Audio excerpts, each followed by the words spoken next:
একটা run out কতটা বিরক্তির কারণ হতে পারে ইব্রাহিম জাদরানের থেকে হয়তোবা আর কেউ বেশি জানেন না।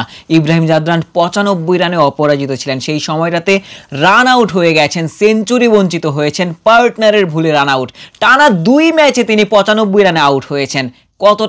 কতটা হতাশাগ্রস্ত ছিলেন ইব্রাহিম জাদরান। বাংলাদেশের বিপক্ষে টানা 2 ম্যাচেই 95 রানে আউট হয়েছেন এবং আজকের ম্যাচে রান আউটের শিকার হয়েছেন এবং সে কারণেই তিনি ওই ড্রেসিং রুমে যখন গিয়েছেন তখন তার ওই বিরক্তি প্রকাশ করেছিলেন। ব্যাট ছুঁড়ে ফেলেছেন, তিনি চেয়ারে লাথি মেরেছেন এবং তার বিরক্তি প্রকাশ পেয়েছে তার ওই রান আউটের কারণেই। বাংলাদেশের বোলাররা যেভাবে বোলিং করেছেন বিরক্তির কারণ ছিল বাংলাদেশি ক্রিকেট সমর্থকদের জন্য। মেহেদী হাসান মিরাজের ক্যাপ্টেন্সি নিয়েও কথা বলার রয়েছে।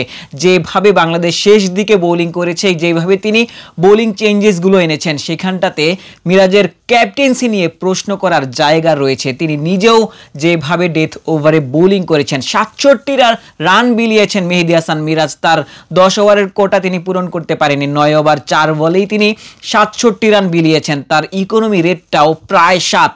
কি বোলিংটাই করলো বাংলাদেশের বোলাররা। শেষ দিকে আফগানিস্তানকে হয়তোবা 293 রানে আটকে দেওয়া সক্ষম হয়েছে। তবে একটা সময় মনে হচ্ছিল বাংলাদেশি বোলাররা হয়তোবা তাদেরকে আটকে দিতে সক্ষম হয়েছেন, হয়তোবা 260 কিংবা 270-এর মধ্যে আটকে দেওয়া সম্ভব হবে। তবে শেষ দিকে নবী যেভাবে ব্যাটিং করেছেন, প্রায় 150-র বেশি স্ট্রাইক রেটে তিনি ব্যাটিং করেছেন। তিনি যেই 50টা হাঁকিয়েছেন, কোনোভাবেই মনে হচ্ছিল না যে তিনি আসলে 50 হাঁকাতে পারবেন।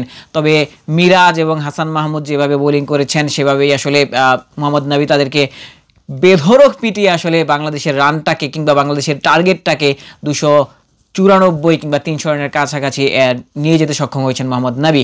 এবং বাকি বোলাররা অবশ্য ভালো বোলিং করেছেন। বাকি 2 স্পিনার রিশাদ হোসেন এবং তানভীর ইসলাম, তারা দুইজনই আসলে দুর্দান্ত বোলিং করেছেন। বাংলাদেশ যেভাবে আসলে ব্যাটিং কলাপস করেছে আগের ম্যাচগুলোতে, 191 রান বাংলাদেশ করতে পারেনি।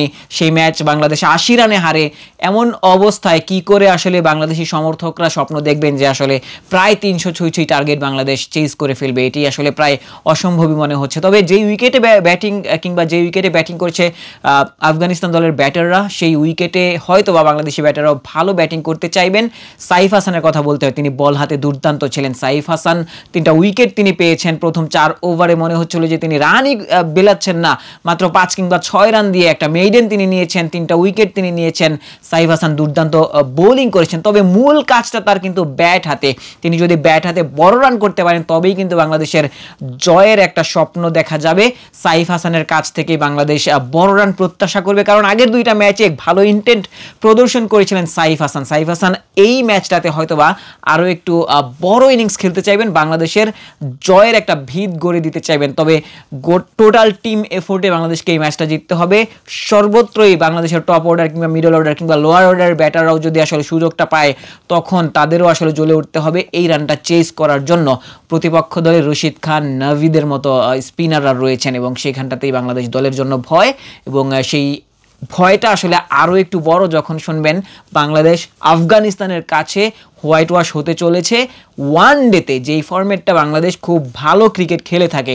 এবং সেই ফরম্যাটেই বাংলাদেশ ইতিমধ্যেই 1 ম্যাচ আগেই সিরিজটা হারিয়েছে এবং হোয়াইট ওয়াশ হওয়ার দ্বার প্রান্তে রয়েছে। তবে বাংলাদেশি ব্যাটারদের জন্য চ্যালেঞ্জ, তাদের জন্য বড় একটা কাজ সামনে। এই ম্যাচটা জিততে হবে, আর নতুবা আফগানিস্তান বাংলাদেশকে হোয়াইট ওয়াশ করতে চলেছে।